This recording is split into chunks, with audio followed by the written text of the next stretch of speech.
founder or an entrepreneur. You wanna take your company value to 300 million, we gon' show you how to do it.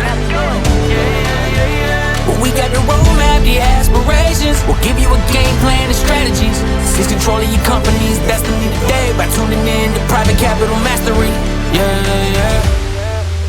Let's start the show.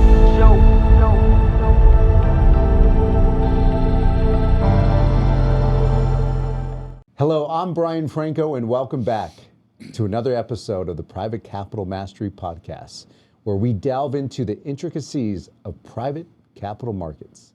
Today, we have an expert in the legal field who will guide us through the various details that play a pivotal role in safeguarding and optimizing businesses.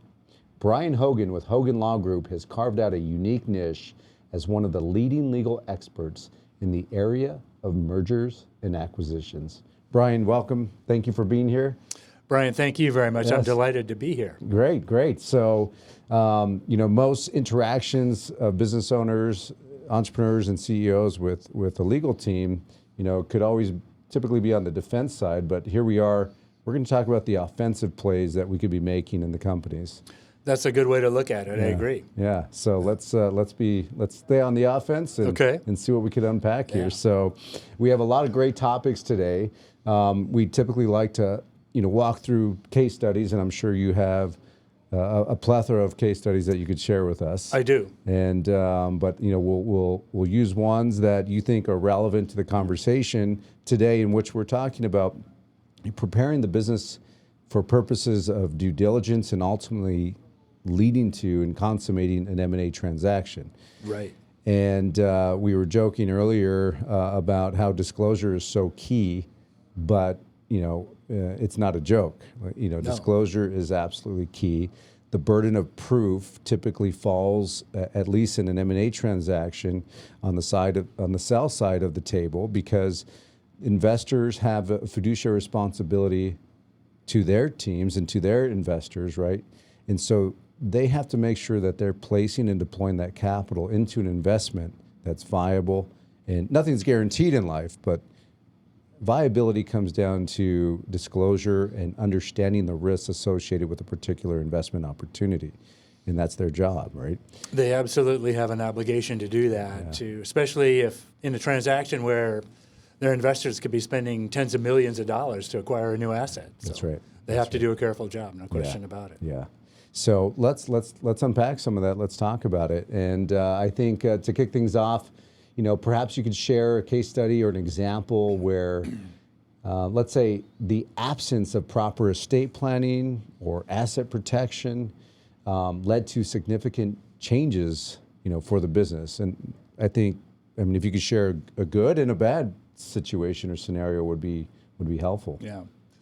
Well, a few years ago, I helped two owners sell their business. Mm-hmm. And one of them was very reluctant to do any estate planning in advance of the transaction. Now, this is something I should tell you that I always mention to my clients on the sell side. Yeah. Long before they see any letter of intent or anything like that, they should start thinking about how to plan for the future, how to plan for the post-closing world that they're going to be in after they've sold their company. Yeah. And the best thing you can do when you're talking about estate planning is to start very early. Correct. Before you've committed to anything. And the reason for that is it gives you so many more options to work with. It does. Well, one of these owners decided that he himself was an expert in estate planning, even though, of course, he wasn't. Okay. The other owner, who was the minority owner, was actually very amenable to my suggestions. He liked the fact that he needed to talk to perhaps a wealth manager about how to set things up post-closing. Sounds like he was the coachable one of the two. He was, in fact, the coachable one. The other one was one of these people who figures that he's, pretty much got it, an expert on everything, and he doesn't need to have anyone's advice on these matters.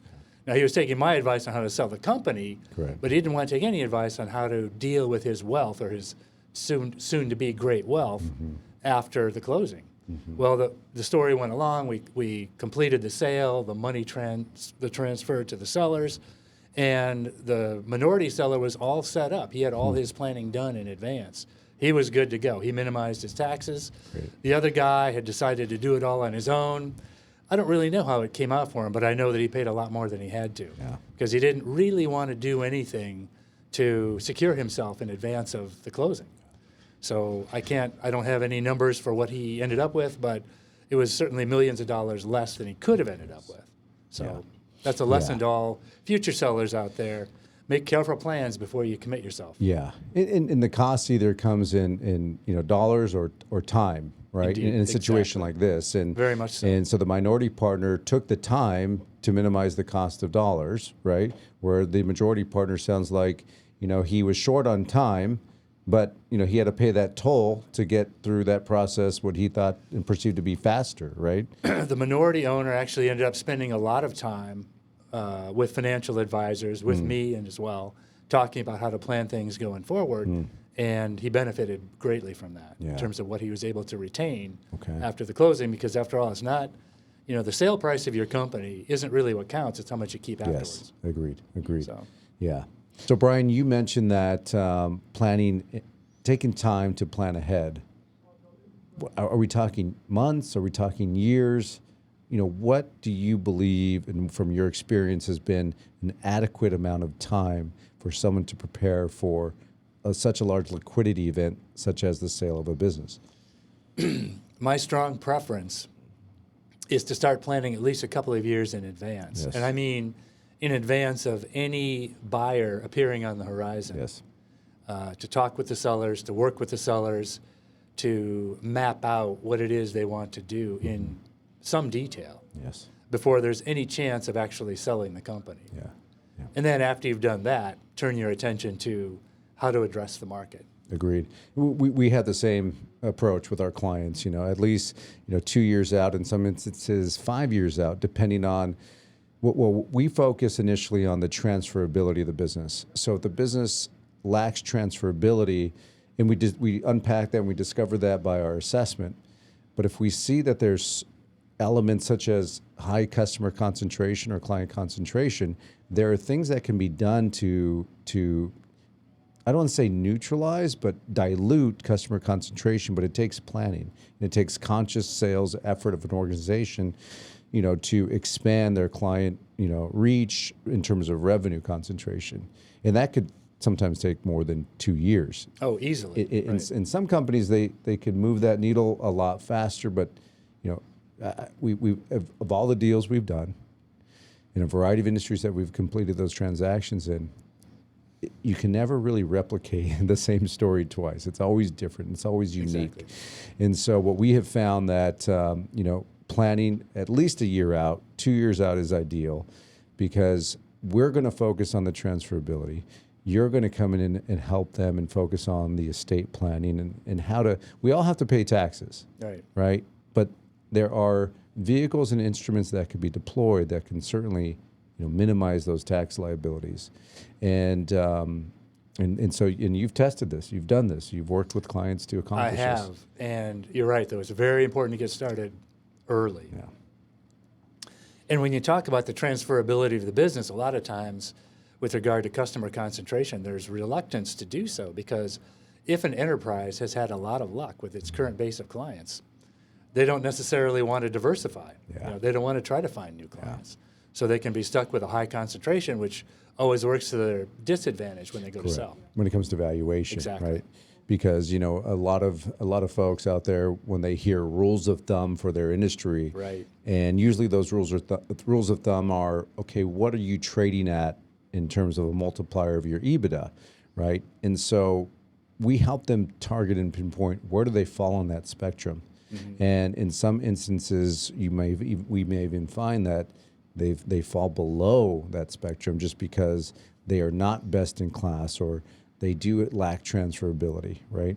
Correct. And equally as much, there could be a key employee issue as well, or a key leader in the organization. I imagine the transaction in the case study that you were sharing, where there was 2 shareholders, one plan, with more time and the other didn't, but they had different horizons, I imagine, in terms of what their outlook was. And I don't know the details of this case study, but I would imagine that perhaps one of those owners stayed with the business longer, or did they all both exit at the same time? They both exited at the same time. Okay. One was several years older than the other. Yeah. But they both started the business at the same time together. They exited at the same time. Neither one had any interest in staying on. They did have a short-term. They each had short-term contracts with the new owner, but those went away after the first year. Yeah, that was more so focused on integration than it was, long term. Exactly. Okay. Yeah. Okay, great. Did they sell to a strategic in that case? They did. They sold to a strategic buyer. Yeah, which is helpful because a strategic buyer has systems in place. They have a hierarchy and an org chart of people in their organization that ultimately can help absorb their roles and responsibilities much easier than a financial buyer. But it just really depends on the strategy of both parties in that situation. Exactly. But that it makes a lot of sense to me. It does. Yeah. Brian, I'd love to explore some of the possibilities and solutions, right? Starting with financial statements. How do audits or reviewed financials for 3 years contribute to estate planning? We talked about taking a couple of years to plan ahead, and asset protection strategies. So when you think about this topic, what are some of those possibilities and solutions that you have when you have time on your side? What would you do in utilizing that time with the client to better prepare from an asset protection standpoint? we would focus heavily on any financial statements we had. A lot of times companies will use audited financial statements. Other times they will have quality of earnings reports, depending on what the situation is. We've found in the last several years that quality of earnings reports are becoming more and more common. Absolutely. And they're displacing audited financial statements with every year that goes by. Yeah, we see it as well. I'd say it's now a preponderance of companies that would sell with quality of earnings reports instead of audited financial statements. But in any event, they can both be useful for planning an individual person's tax situation later. You get a great idea in either case of where you stand. You're an owner of a company, where you stand financially. You can anticipate income. You can use those tools, either one of them, as kind of a predictive device to say, okay, this is what my company has done in the past. This is what I can project I will do in the next few years coming up. And thereby you make your plans for your estate planning, your asset protection. You get somewhat of an idea. Obviously, no predictive device is perfect, but you get a relatively close idea of what you're going to be looking at in terms of income in the succeeding few years, and you can use that to do your planning. So it's a good tool to have. Yeah, absolutely, and I've seen it time and time again. And to your point about quality of earnings reports, we see that to be a very a trend that investors alike are requiring. Yeah. And so what we've done in our practice is that we, instead of waiting for an IOI or an LOI to come in, right, and then usually the expectation in those offers is that a quality of earnings would be conducted, but there again, that takes time. And you may or may not be ready for that process, right? Because it's pretty in depth when you think about the financial data that they're going through, and they're making measurements on a business that otherwise aren't typically made on a day-to-day, right? True. For purposes of operation, but they're certainly used for assessing the investment itself, which is the companies that we're representing out there in the marketplace. But I appreciate it because what we've done is we've encouraged our clients to conduct a QV prior to going to market. And then we will roll that QV forward as we're going through the process, so it's updated monthly, and we're dealing with real-time information. The best way that I've been able to explain this in layman's terms is that what we're doing in the private capital markets is not too different than what is being let me rephrase that, is not too different than what's occurring in the public markets on a daily basis. The difference is public markets are trading public stocks, but with more real-time data, where we are working with privately held companies, and we're selling those companies based upon information which is taken at a snapshot in time. And that's not in real time, right? Definitely not. Yeah, for my own part, I always recommend quality of earnings reports to my clients well in advance of any letter of intent or memorandum of understanding. Yeah. So it's just a good, if you're selling a company, it's a good tool. It really gives you some protection. It gives you some way to anticipate Correct. perhaps arguments that could be raised by the buyer once you get into the negotiations for your Yes. transaction. Yeah, because sometimes the sensation from the sell side of the table is that an investor is always trying to deteriorate their valuation Right. with every corner that they turn, and they find something new in the financial statements. And contrary to that thinking, again, as we described earlier, those buyers and investors have a fiduciary responsibility in the money that they're deploying and making sure that Absolutely. they're deploying it into a company that is measurable, right? And so Yes. the QV provides those measurements that otherwise are not discovered unless you are taking the time Yeah. to prepare and have that QV at your disposal prior to going to market. Because then you could anticipate what the outside world and how the outside world is going to look at your financial statements. And perhaps there was a surprise in that quality of earnings report and or in the findings. But if you're able to take the time to address those what could be concerns, or I'll call them landmines, that we don't want to step on, halfway through a due diligence process.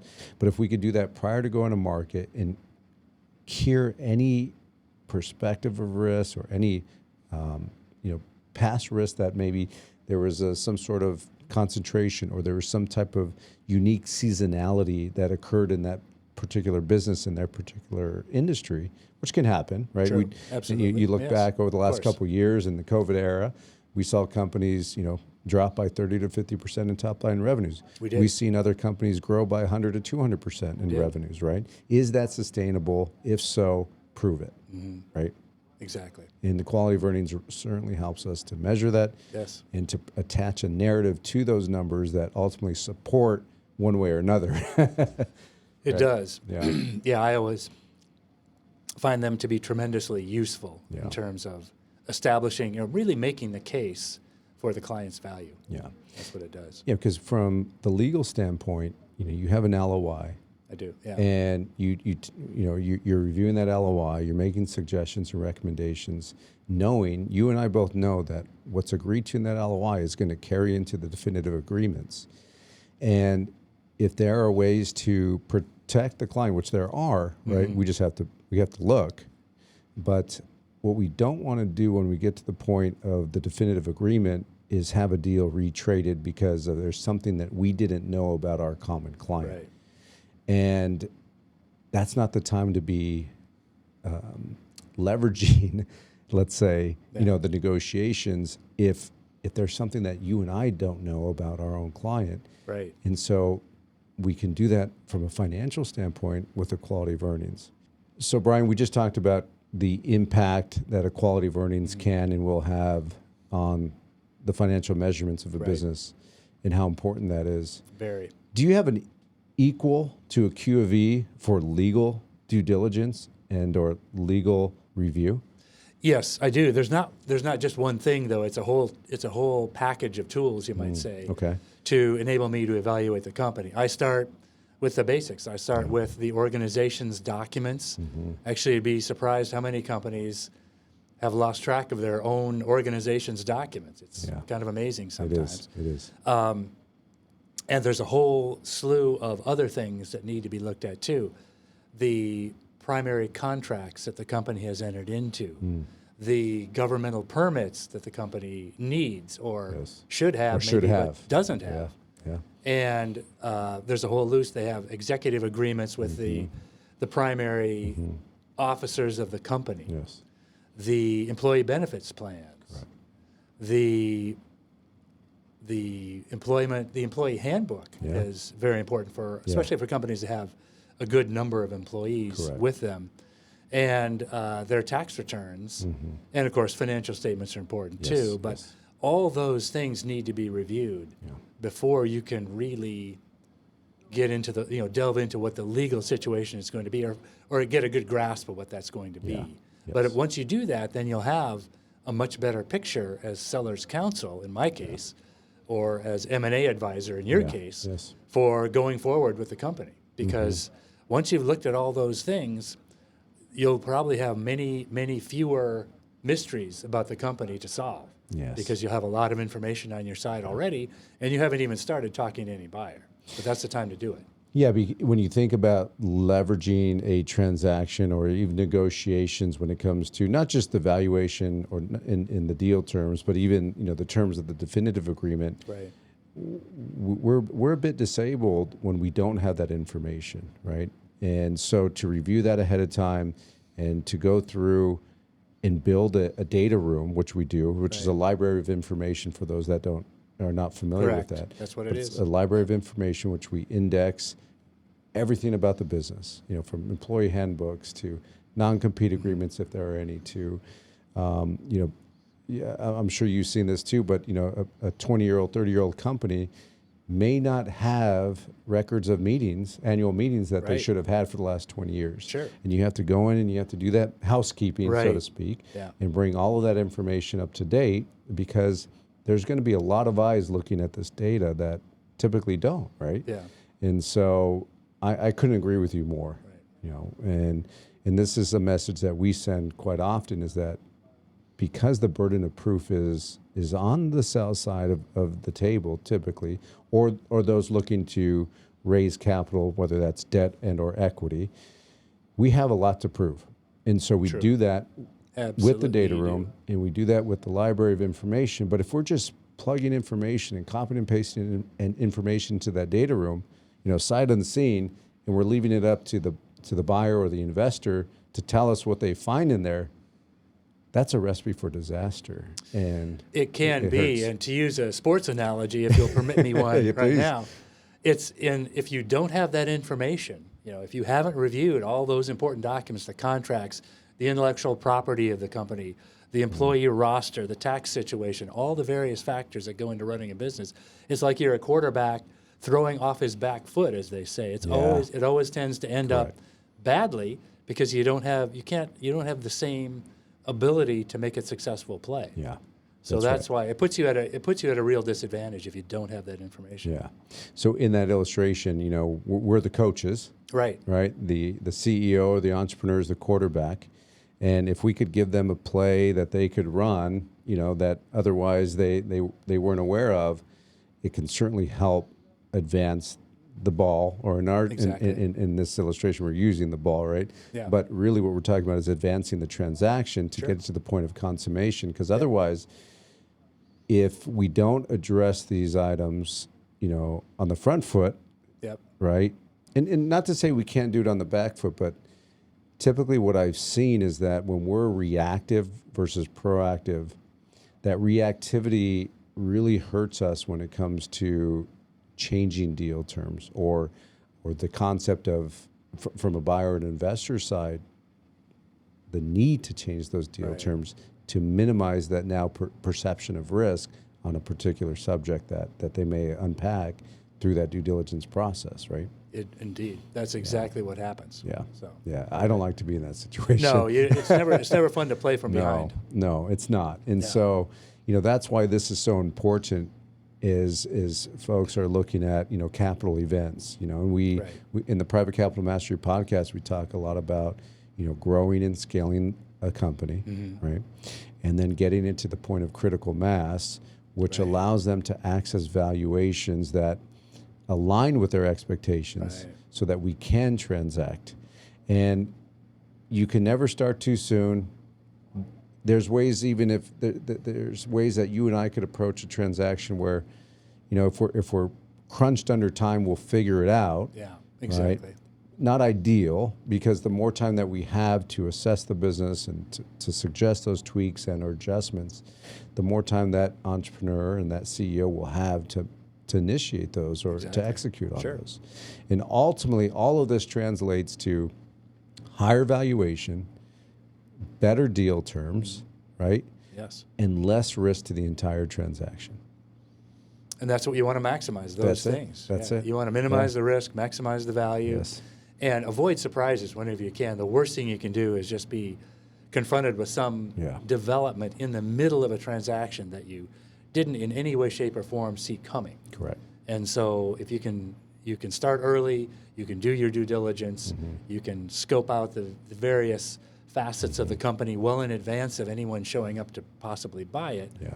Then you're on a much better footing. I agree. Than if you let those things go, for sure. Yeah, absolutely. Yeah. Absolutely. Well, as we talk through these details, and there's so much to discuss here, we could go on, Days. days.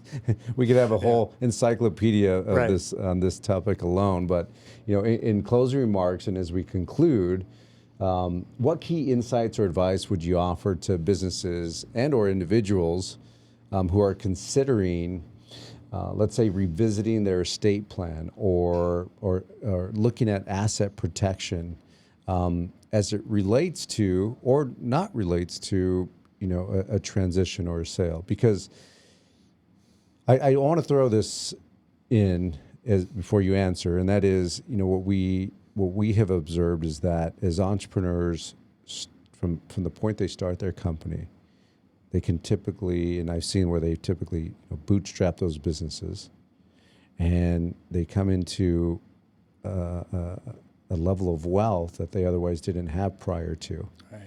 And as they come into that wealth, they start to look at their business as a threat to the wealth that they created, right?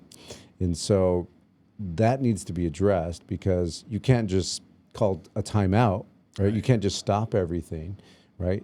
So how does one go about protecting those assets as the company grows, as their individual wealth grows? What are some final comments you could leave with listeners out there that they should prioritize? I'd say there's a couple different things. Brian, the main thing you can do is to start thinking of yourself. If you're the owner, the entrepreneur that started a very successful business that's been very profitable, say for a long time, you should be doing estate planning and asset protection irrespective of whether you want to sell it. Correct. Because so you can't start too soon. So the first point would be start early and well in advance, and even unrelated to any possible future transaction. Yeah. There's no time like the present, and there's no time to procrastinate. You don't want to do that. That can be fatal to your financial health going forward. Yes. And the second thing is, I would say this, I've run into this situation a lot. Many people are very good at running their businesses. They've been very successful. The businesses are profitable. Everybody's happy. And on the day-to-day running of the business basis, everything looks good. The issue you have to confront, though, as the owner of a business like that is you've never probably sold your business before. And so that's an entirely different business. It is. And so the better you can prepare and the more precautions you can take in terms of the kind of investigation, sort of the self-scouting that we've been talking about here today in the podcast, the more you can do of that well in advance of any deal, it's going to redound to your benefit big time. I absolutely agree with that. And I'm thinking of a number of case studies right now where there was business owners that, some sad stories too, right? Sure. And some success stories as well. But those that didn't plan, and I frame it as we're all going to exit, right? At some point. At some point. Yeah. And the weight that I carry as an entrepreneur and as a husband and as a family man is, what am I going to leave my family with? Right. Not just in terms of legacy, but liability. Right. And liability falls in what I perceive to be is my lack of planning is going to be their necessity to solve. Right. But they would have to download everything that's in my mind, right? And every thought that I've had to attack and address what could be a liability from a standpoint of estate or tax or whatever it may be, right? And it's something as simple as, passwords. How many passwords do we all have, right? Yeah. But we're all going to exit this earth, and we just don't know when, right? But what we do know is we have time now, no time like the present, to start addressing these things and to start working on building a strategy that can be executed on. And And that's why we were excited to have you on the show today, because this is something that we hope that is received well. This is not a doom and gloom situation. This is being a responsible business owner, a responsible entrepreneur, not just for the sake of the business and the employees, but the sake of your family and those that you leave behind. That's a great point. Yeah, and this is a gospel that I've been preaching for a long time, what you just said. Yeah. And, I've heard it said before, and I think it's true, that time is really the only truly non-renewable resource. Yeah. Everything else can be replaced. Money is fungible, it can be replaced. Yes. But time never comes back. And so you have to make use of it. You have to optimize your time and do the things we've been talking about here today. Yeah, yeah. Unless you can come up with a way to actually get the flux capacitor to work, right, as they did in Back to the Future. Yep. I mean, this is the second best alternative. Yep. But all jokes aside, I really do appreciate your wisdom that you've come on the show and shared. I appreciate the case studies and the experiences that you've had. And anyone that wants to get in touch with you, will certainly provide some contact information. Great. And that allow them to interact with you, open up a dialogue, and just have that discovery and see what's there. Right? Happy to have a dialogue with anyone, and I appreciate the chance to be here. I was very happy to come on, and great to see you again and to just talk about the business that we both love. Exactly. So. Yeah, the team Brian, the Brian and Brian show. Two today. Brians, spelled the correct way. Yeah, spelled the correct way. And to all the Brians with the Y, it's not your fault; it's your parents' fault. So we don't blame you. We don't blame you. We don't blame you. Well, listen, I really appreciate everyone for joining this episode of Private Capital Mastery. We hope that you join us next week on Tuesday as we release another episode and unpack more details and provoke more thought in you. Until then, have a wonderful week, and we'll see you soon. Great.